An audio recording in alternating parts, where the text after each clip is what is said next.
كندي هو حات حيلون نانطباطبه ناي بعلو صلا نافطره زخد ودب አይተራየን አይኮነን ብርሃነ ወይ ሰብዝ ሳአነ ሰብ ጉዕሽ ገብረን ጌታቸው ረዳን አብይ አህመድ ውን ሳአን ጥበብ ዘሎ ፖለቲካዩ ናብ ረብሓ ዘይወዓለም ተጋሩ ዓለም ለኸ ምሁራትን ቅንያቶምን ቤት ምኽሪ ሕብረት ኢሮጳ ብዝሓለፈ ዓመት ኣብ ወርሒ ነሓሰ ምስ ኣሜሪካ ዝተበፅሐ ስምምዕ ንግዲ ዝሃቦ ፈቓድ ሰሪዝ ዘሎም በመወዳታ ፕሬዚደንት ቭላድሚር ፑቲን ዶናልድ ትራምፕ ካብቲ ዝተወርሰ ንብረት ሩስያ $1 ቢልዮን ንቦርድ ሰላም ጋዛ ይውሰድ ይብሎም ሰላም ኣብ ኩሉ ኩርናዓት ዓለም እትርከቡ ተኸታተልቲ መደብና ዜናታት ዝዕለት በርስተ ዜና ፈሊምና ሕዚ ድማ ናብ ዝርዝሮም ክነስግረኩም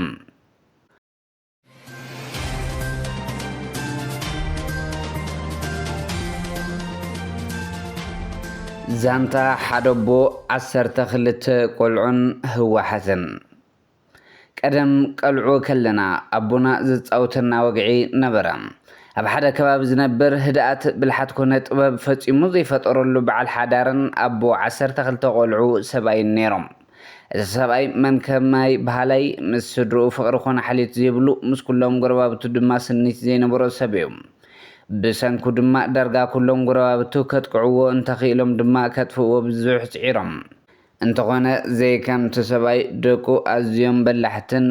ሓየልትን ብምንባሮም ኣብቲ ከባቢ ሰብ እናፀለውን እንተኾነ ብሰላም ተደላዲሉ ይነብር ነይሩ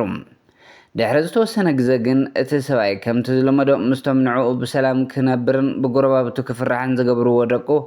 ሓደ ብሓደ ናብ ሓያል ባእስን ዕግርግርን ኣተወ ድሕሪኡ እቲ ዝጀመርዎ ውሽጣዊ ባእሲ ካብ ግዜ ናብ ግዜ እናተጋደደ ብምኻዱ ፈለማ ንበኽሩ ውላዱ ካብ ገዛ ሰጎጎም በዓልቲ ገዙ ግደፍ ምስ ውላድካ ባእሲ ትረፍካ እንተበልኦ እንተደሊኸ ንስኸውን ምስኦም ተፀረጊ እናበለ ሓደ ብሓደ ንኹሎም ካብ ምዉቕ ገዞም ኣባረሮም ድሕሪኡ ነዚ ዝተዓዘቡ ዝራይ ዘይብሉ ምዃኑ ብዝግባእ ዝተረድኡ ሰብ ነገረ ጎረባብቲ ሓደ መዓልቲ ኣጋምሸት ካብ ዝወዓለ ውራይ እንትምለስ ኣብ መንገዲ ፀኒሖም ቀጥቂጦም ቀተልዎም ነዚ ሰምዓ በዓልቲ ቤቱ ድማ ብሓዘን ኣብ ቀብሮም ከምዚ ኢለን ኣልቀሳ ጎይታዬ ምስ ጎረባብቲ ኣይሓብሩ ምስ ደቆም ኣይሰምሩ ምስ በዓልቲ ቤቶም ኣይመኽሩ በይኖም ዝረኸብዎም ኣስናኖም ዝተሰባበሩ ኢለን ኣልቂሰናሎም ይበሃል ኣብልና እንተንሓስቦ እዛ ወግዕ እዚኣ ብቐጥታ ነቲ ናይ ሎሚ ህወሓት ብዝግባእ ትገልጽ እያ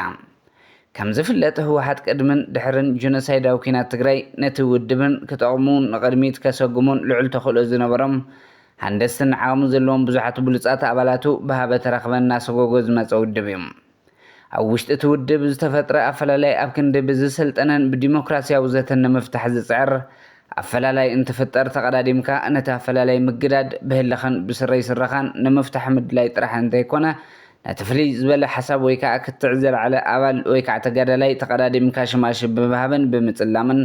ደገፍ ካድረን ህዝብን ንምርካብ እናተጓየየ ዝመፀ ውድብ እዩ ከምኡ ንምንታይ ይግበር ንዝበለ ሰብ ድማ ሚድያ ተቆፃፂሮም ዝኻለይ ጉየ ዘይከኣለ ይሳለ ዝተሸኽለ ይተኣለ ዝብል ኮሚኒስታዊ ጭርሖ ደጋጊሞም ብምጓሕ ንካርደን ህዝብን ንምእማን ብዙሕ ይፅዕሩ ከጥቅዕዎ ወይ ከዓ ከባርዎን ዝደልዩ ሰብ ድማ ፈለማ ውሽጣ ቀፂሉ ድማ ኣብ ሚድያ ሽሙ እናልዓሉ የፀልሞ ድሓር ክእሰር ወይ ከዓ ክባረር ከሎ ዘይተረድኣ ሓፋሽ ክሳብ ሎሚ ኣባል ኮይኑ ምፅንሑ እውን ውድብና ዕግስቲ ስለ ዝኾነት እያ እናበለ ንስጉምቶም የዳምቐሎም በዚ በለ በቲ ክንደ ህወሓት ገይሩ ሓይሉ እናንጠባጠበን ናይ ባዕሉ ፀላ እናፈጠረን ዝኸደ ውድብ ኮነ ፖለቲካዊ ምንቅስቃስ ምርካብ ከቢድ እዩ ብሓፈሻ ኣፈላላይ እንትፍጠር ኣብ ክንዲ ፀዊዕኻ ምዝራብ ህድእ ኢልካ ምስማዕ ንሓሳብ ብሓሳብ ምዝታይን ሓበራዊ ፍታሕ ምርካብን ከምቲ ሓደ ምረፅ ሓደ ቁረፅ ዝበሃል ዝተፈለየ ሓሳብ ኣለዎ ንዝብልዎ ኣባል ቆሪፆም እናደርበዩ ዝመፁ ሰባት እዮም ብርሃነ ገብረ ገርግስ ኣብ ማሕበራዊ ሚድያ ብቋንቋታት ትግርኛን ኣምሓርኛን ብዘመሓላልፎ መልእኽትታት ምክንያት ሓደ ካብ መንጎ ፈጠርቲ ፅዕንቶ ተጋሩ ኮይኑ ፀኒሑ ብርሃነ ተጋዳላዩ ከም ኩሎም እቶም ንስለ ትግራይ ኢሎም ሂወቶም ኣትሒዞም ኣብ በረኻ ዝወፁ ጀጋኑ ተጋደልቲ ሓደ እዩ ድሕሪኡ ድማ መስተንክራዊ ታሪክ ግንባር ምዕራብ ትግራይ ንምስናድ ክሳብ ዝቐረባ እናሰርሐን እናፀሓፈን ከም ዘሎ ቅድሚ 2 ሰሙን ኣብ ዝሃቦ ቃል ገሊጹ ነይሩ ከም ዝፍለጥ ኣብ እዋን ምሕደራ ፕሬዚዳንት ግዝያዊ ምምሕዳር ትግራይ ኣቶ ጌታቸው ረዳ ብርሃነ ህወሓትን መድሓን ብዝብል ንባዕሉ ብዝመስሎ ሚላን መንገዲ እናተቃለሰ ሓደ ግዜ ድማ ነተፃረፈ ዝመፀ ሰብ እዩ ኣብ ውሽጢ ትግራይ ኮይኑ ንጌታቸው ልዕሊ ብርሃነ ገይሩ ተቃውሞን ፀረፎን ሰብ የለን እንተልና ምግናን ኣይኮነን እንተኾነ ኣብ እዋን ኣቶ ጌታቸው ንብርሃነ ማንም ዝኣሰረ ኮነ ጉድኣት ከብፅሕሉ ዝፈተነ ሰብ ኣይነበረን لوم جنا تمالي مسوم كوينو نتوم زحلف العلي شمنت عمتات نتود بين زبله واحد كاب تقاومتن مكلخل بزبل ابزا كايدو قالس شمو باونتان بالتان ناتلعل صنح برهانه جبر جرجس بناي بعلو سبات تاثيرلهم ኣብ ትግራይ ዝኾነ ነዊሕ ኣዳው ዘሎ ካብ ወፃኢ ኮነ ኣብ ውሽጢ ትግራይ ኮይኑ ንብርሃነ እሰረለይ እንተኢሉ ብቐሊሉ ክእሰር ይኽእል እየ ኢሉ ነይሩ ምክንያቱ ሓይሊ ዘለዎ ሰብ ከም ድሌቱ ዝገበረላ ትግራይ እያ ዘላትና ክብል ስግኣቱ ገሊጹ ነይሩ ከምቲ ዝበሎ ብርሃነ ተኣሲሩ ድሕሪ ምእሳር ገበን እንተልዩ ኣብ ውሽጢ 48 ሰዓታት ናብ ሕጊ ክቐርብ እናተገበኦ ይትረፍ ናብ ቤት ፍርዲ ክቐርብ ዛጊድ ብመንን ምንታይን ከም ዝተኣሰረ ዝገልጽ ሰብ እውን ኣይትረኽበን ስለዚ ፍትሕዎ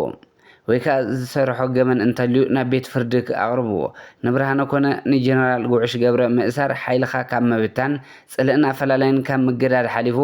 ነቲ ርስቱን ዓዱን ዝተመንጠለ ብድኽነት ብጥሜትን ስደትን ሰንሰን ዝብል ዘሎ ህዝቢ ዘምጸሉ ወላ ሓደ ረብሓ ኮነ ለውጢ የለን መልእኽትና እዩ ኣይኮነን ብርሃነ ጉዕሽ ገብረ ጌታቸው ረዳን ኣብይ ኣሕመድ እውን ሰኣን ጥበብ ዘለዎ ፖለቲካ እዩ ናብ ረብሓ ዘይወዓለም ዓለም ለኸ ምሁራት ተጋሩን ቀንያቶምን دكتور ملوغيتا تعوات شلمات سباونة 2026 كوينهم دكتور ملوغيتا استحرر له نسالسان شوعتن عمتات كسالة صنحة باسم دكتور مارتين لوثر كينغ استسيما كوينو بتمرة حمشتا كوليجاتن يونيفرسيتاتن كبابي تشارلستون زسانا دايوم እቲ ሽልማት ኩናት ትግራይ ዘስዓቦ ሰብኣዊ ቅልውላው ኣመልኪቱ ብዝሰርሖ ኣድቮኬሲ ከም ዝተዋሃቦ ዝሓበረ ዶክተር ሙሉጌታ ንዕውትነት ስራሕቱ ብዝተዋሃቦ ሽልማት ሓጎሱ ኣብ ማሕበራዊ መራኸቢ ኤክስ ገሊጹ ኣሎ ነዘረባ ማርቲን ሉተር ብምውካስ ኣብ ዝኾነ ኩርናዕ ዓለም ዝፍጸም ዘይፍትሓውነት ሓደጋ ህልው ፍትሒ እዩ ዝበለ ዶክተር ሙሉጌታ ኣንጻር ጥሕሰት ሰብኣዊ መሰላት ምምዝባልን ስጋት ድሕነት ሓበራዊ ገስጋስ ክግበር ፀዊዑ ኣሎ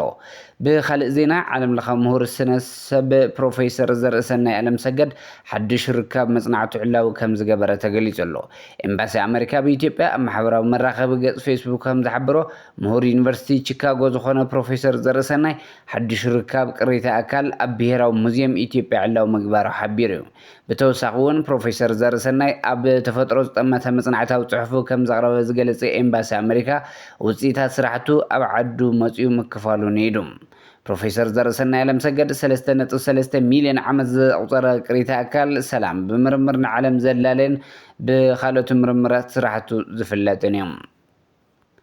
حلا أير السودان رقمي أبدو بإثيوبيا متقعت نفرت أكايد بخلو جنبارات متنا سفيح متقعت كفيتم زلو سراوي السودان تمال وقحتا أبدو بإثيوبيا تركب عند متحلل في تأسوارن رعات سخونة سفرة حلا أير السودان متنا سفيح متقعت فسيمو كم زفلت أبزوان معرفان فرت أسوسا إثيوبيا بتكنولوجي درونن ترك لوجستيكا ودقف حبرات إمارات عربن زي تدقف وسان وتدراو مأخل كويني ركب زمن قصاص زي إثيوبيا كم ملالسي تبوتا بمتقام نتبي إمارات دقف حالتات قلطف دقف RSF أب السودان محجز علماء وتداو شركة زملكت كوينو ناس أتصاو ملك قرن أفريقيا دقماي أبتو هواس كونتا تاوديو ويركم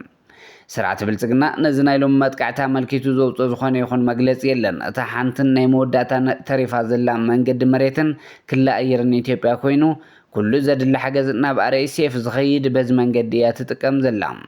مخنياتو بليبيا زنبر منقد حيا أير جبس أب ملوق تصر سلازاتوتو بوز حلف زخوني يخون يلن دحرقتي خلتك زحيلا أير جبس زقبرو متقعتي مالتيوم مزيب زتحاز سراويت منقسو سودان متنا سفيح متقعت كافيتو كامزولو صبصباتي حبروم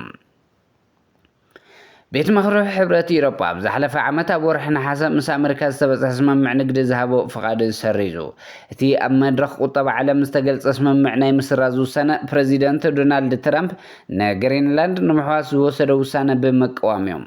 تي وسنة ترامب قالوا فاينانسا وعداقا أسعبو طرح زيكونا أمونغو إيروبان أمريكان زلو نقدا وترون أقاديدو ولنم ترامب بوغنو أب قداي جرينلاند أب سمم معنى مبصح حبل الله حقرات إيروبا زخفل غرص من العلم مسابلات نيتو كم استزراربا قليج اللو أبو رحنا حسا أب مونغو حقرات أمريكان إيروبان سبس حسم مع ترامب زغم موتو غرص كاب 3 ميتاوي ناب 10 تحمشت ميتاوي أوريدو ولو بمقطعة مقدال قرص إيروبا بأمريكا وفريق كسجبر نقدي أمريكان معباي كتحجزن تسمع معلا تسمع معاب قبرنا خوعل ببايت إيروبا خص أدق نيروم ترامب حدش قرص خجبر مهان دحر مفرر حقن أتبيت مغرب فقالو كان مسحب حليفو كالا أمارات كم زي بلو قليتيوم ኣብ መወዳእታ ዜናና ፕሬዚዳንት ቭላድሚር ፑቲን ዶናልድ ትራምፕ ካብቲ ዝተወርሰ ንብረት ሩስያ $1 ቢልዮን ንቦርድ ሰላም ጋዛ ይውሰድ ኢሉ ፑቲን ፕሬዚዳንት ትራምፕ ንተበግሶ ሰላም ጋዛ ዝኸውን ቅርሺ ካብቲ ቅድሚ ሕዚ ብምምሕዳር ዲሞክራቲክ ፓርቲ ከይንቀሳቐስ ዝተገብረ ንብረት ሩስያ ክውሰድ ሓሳብ ኣቕሪቡ ፑቲን ነቲ ሓሳብ ናብ ባይቶ ሃገራዊ ድሕንነት ሩስያ ኣቕሪቡ ኣሎ ፕሬዚዳንት ትራምፕ ንስራሕ መሰጋገሪ ምምሕዳር ጋዛ ደገፈ እንተተኣኻኽብ ዘሎ እንትኮይኑ ፑቲን ድማ ንሰላም ዓለም ብሓባር ደው ክንብል ኢና ክብል ገሊጹ ፑቲን ትራምፕ ናብ ቦርድ ሰላም ተጸምብርና ብማን ዝቐረበሉ ዕድመ ብሓጎስ ከም ዝቕበሎ እኳ እንተገለጸ ቅድሚ ምጽምባር ግን ምስ ስትራቴጂካውያን መሻርክትና ክንመኻኸር ኢና ክብል ሓሳብ ኣቕሪቡ እዩ እምበር ከስ ክቡራት ተኸታተልቲ መደብና ዜናታት እዚ ዕለት ኣብዚ ከም ቤትና ሰሰናይ ንዓኹም ሰላም ንዓኽት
Yeah.